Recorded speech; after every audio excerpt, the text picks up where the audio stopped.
We are tracking the threat of heavy rain and gusty winds tonight and tomorrow.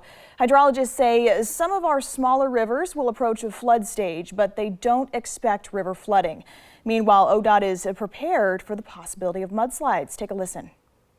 More than 3 inches of rain is possible for the Oregon Coast Range through the end of the day Friday, which is some of our heaviest rain we've seen so far this winter. With the ground already saturated, hydrologists at the National Weather Service say some of our smaller rivers, like the Marys River near Philomath, will approach flood stage Thursday afternoon. We're going to see a few rivers probably get close to flood levels, but at this point, we're not forecasting any to reach flood levels.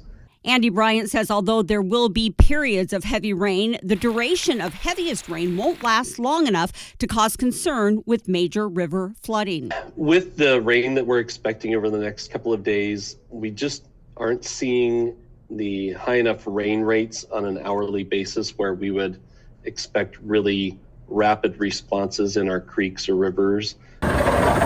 Meanwhile, ODOT has their hands full planning for feet of snow to cause treacherous travel across the Cascades, and they are planning for an increased risk of mudslides. ODOT says they have a team of geotechnical engineers that are assigned to specific roads that monitor areas for potential landslides. Our geotechnical services are out there monitoring. We look at the amount of moisture in the area, the amount of sunken grades we're getting, potholes, cracks. Potentially, they look at all of that stuff and put it into their technical calculators, if you will, and find out what we need to do now.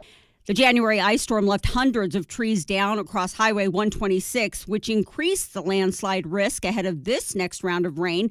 ODOT says they've gotten ahead of the storm by clearing away as many of those trees as possible. We've been out on 126. This last week, we had a couple of long closures to get that debris slide above the Knowles Creek Tunnel. It's a really steep terrain. We had lots of trees that had fallen down. And when you look up there, you can see just basically bare mud. And so when you add water to that mud, what are you going to get? Some slides. But like I said, our crews were out there just this week, on Monday specifically, getting all of that debris out. And forecasters say rainfall rates will not be as heavy by the end of the week.